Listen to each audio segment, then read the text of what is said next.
Hello everyone, I am Ifra, hope you are doing well. तो start करते हैं आज का टॉपिक। आज हम स्टार्ट ही करने वाले हैं सारा प्रैक्टिकल, क्योंकि हमारा जो मोस्टली थ्योरी है वो कंप्लीट हो गया है। अगर कोई मुझे टॉपिक लगेगा कि हमने थ्योरी में नहीं पढ़ा है तो हम उसको इसमें कंटिन्यू करा देंगे, ठीक है।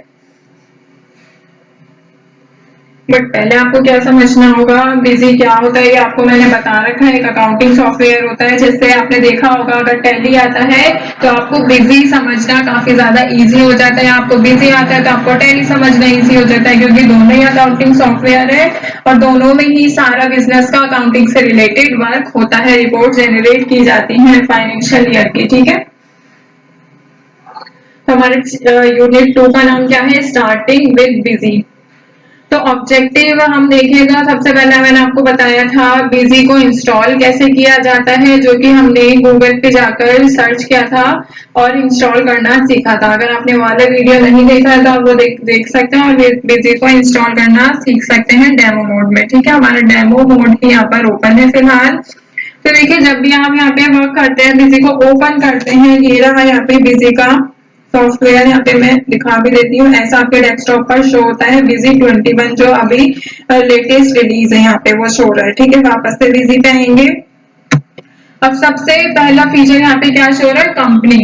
कंपनी के आगे यहाँ पे क्या लिखा है, company, open company, create company, backup data, restore, split करना फाइनेंशियल ईयर, डिलीट करनी है कंपनी किसी सिंगल फाइनेंशियल ईयर की, रीइंडेक्स डेटाबेसेस, कन्वर्ट करना हो डेटा को ओल्ड स्ट्रक्चर में, डेटा डायरेक्टरी को सेट करना होता है, सिलेक्ट करना होगा बिजी मॉडल, जो कि यहाँ पे आपने देखा भी होगा, पहले भी बता रखा है कि देखिए 3 तरह के वर्जन होते हैं, बेसिक, स्टैंडर्ड और एंटरप्राइज। तो यहाँ पे जो भी आप सिलेक्ट करेंगे उसके अकॉर्डिंग ही जो है बिजी में ऑप्शन आते हैं। बिजी में देख लेते हैं आज थोड़ा सा पहले इंट्रोडक्शन इसका। फाइनेंशियल अकाउंटिंग, यहाँ पे बेसिक है, फाइनेंशियल अकाउंटिंग का ऑप्शन मिलेगा, आप इसमें सारा वो वर्क कर सकते हैं। लोकेशन, ये सारी चीजें टीडीएस टीसीएस इनेबल रहेगा। अगर यहाँ पे स्टैंडर्ड आप कर लेते हैं सेफ्रॉन, तो यहाँ पे सारे जो फीचर्स हैं बेसिक एडिशन के वो तो आएंगे ही, उसके साथ sale, sale purchase, sale quotation, sales purchase order processing, sale purchase चालान सिस्टम, पीओएस मतलब point of sale, billing for retail counters, ये सारी चीजें जो है यहाँ पर बिल्स ऑफ मटेरियल में ऑप्शन ये सारा आ जाएगा।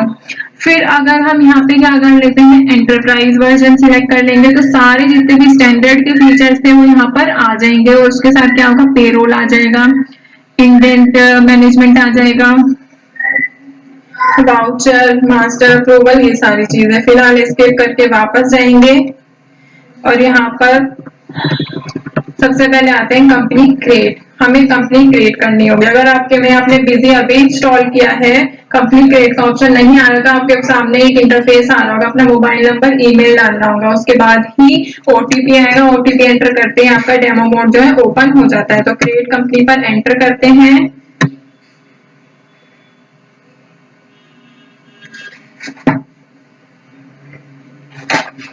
और यहाँ पे देखिए क्रिएट कंपनी का ऑप्शन आ गया है, जिसमें सबसे पहले क्या लिखा है, नेम।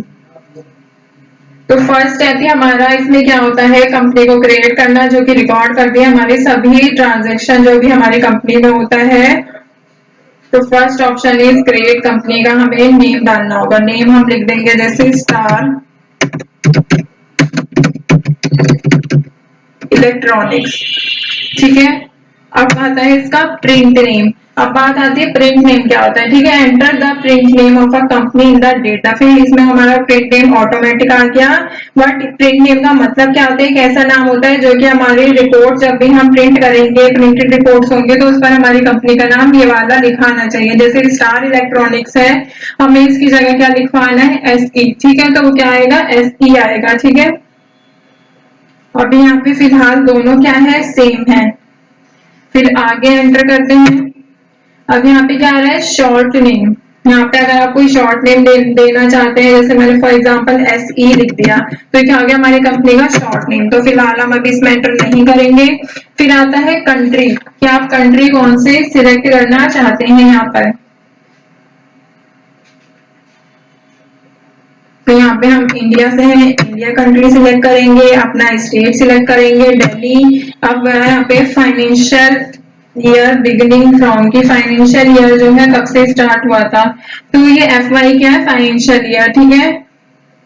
मतलब जो हमारा अकाउंटिंग पीरियड है जिसमें कंपनी इनकॉर्पोरेट हुई है। तो यहाँ पे हम कुछ भी लिख सकते हैं अपने अकॉर्डिंग, जो आपको यहाँ पे लिखना होगा। जैसे मैंने लिख दिया 1 अप्रैल 2024, वो ऑटोमेटिक आया है।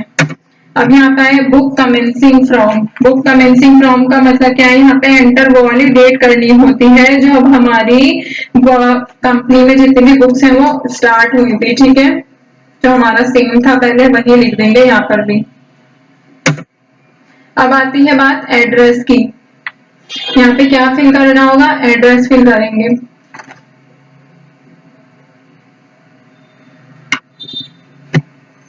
जैसे हम लिख देंगे यहाँ पे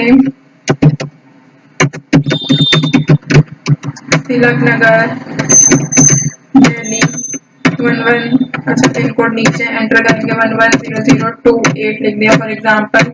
अब यहाँ पे CIN नंबर आपको एंटर करना होगा, अगर आपको पता है तो यहाँ पे क्या डालेंगे, CIN नंबर डाल देंगे। फिर एंटर करेंगे IT, पैन नंबर, ये सारी चीजें, ward number, telephone number, mail ID है तो मेल ID डालेंगे। यहाँ पे क्या अकाउंटेंट की डिटेल्स आएंगी, तो यहाँ पे आप सारी डिटेल जो है डाल देंगे कि उनका नाम क्या है, CA की डिटेल्स क्या है, ये सारी चीजें, ठीक है।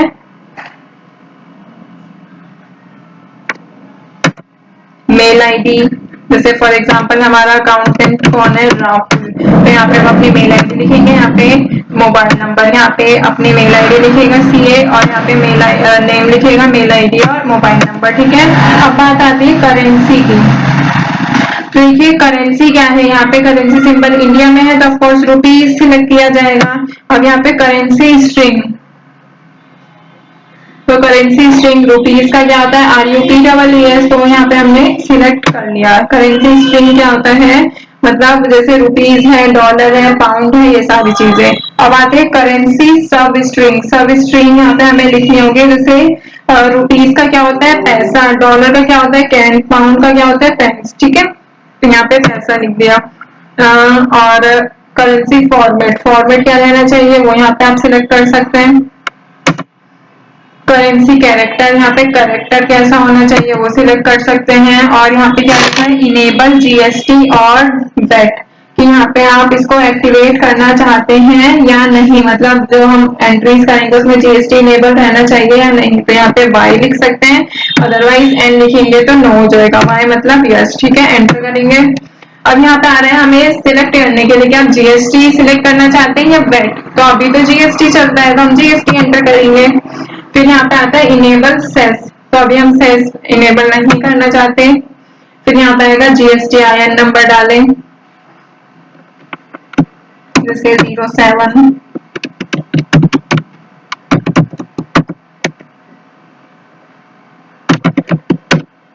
ठीक है, GST नंबर डाला। अच्छा इनवैलिड है, ठीक है कोई बात नहीं,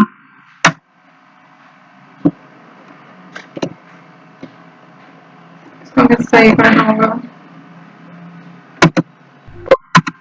फिलहाल हम ऐसे ही छोड़ देता। अब ये पूछ रहा है टाइप ऑफ डीलर, कि डीलर कैसा है, रेगुलर है या फिर यहाँ पे कंपोजिशन स्कीम है, तो हम रेगुलर सिलेक्ट करते हैं। टैक्स रेट कितना होना चाहिए, टैक्स रेट 2, यहाँ पे हमें दो ऑप्शन दे रखे हैं, दोनों यहाँ पे सिलेक्ट करेंगे। फिर यहाँ पे आ रहा है copy master configuration and users from existing company की जरूरत नहीं है, कॉपी करनी है, कॉपी करना है मास्टर और कॉन्फ़िगरेशन, कॉपी करना है मास्टर कॉन्फ़िगरेशन एंड यूजर्स। तो अब यहाँ पे सिलेक्ट सेव का ऑप्शन है और क्विट का ऑप्शन है। क्विट मतलब कि आप इसको ये सारी इंफॉर्मेशन को सेव नहीं करेंगे। और सेव कैसे करेंगे, F2 का ऑप्शन आता है फंक्शनल की, इसमें से F2 पर एंटर करते ही ये पूछेगा आप इसको सिलेक्ट करना चाहते हैं पूरी डिटेल्स को कंपनी को, तो आप यहाँ पे F2 पर एंटर करेंगे। तो ये पूछ रहा है कि आप इसको इंफॉर्मेशन को सेव करना चाहते हैं, यस करेंगे तो यह सेव हो जाएगा, नो करेंगे तो नहीं होगा। तो मैंने एंटर किया F2 से, ठीक है।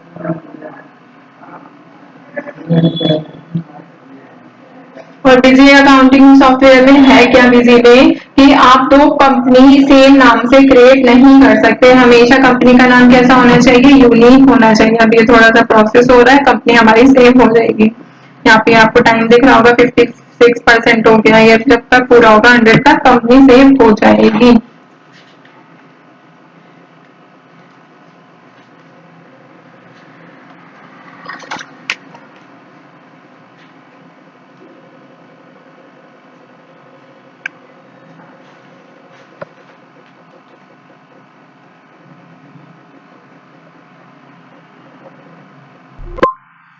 देखिए यहाँ पे क्या लिखा है, company has been created successfully, तो यहाँ पे कंपनी हमारी क्रिएट हो गई है।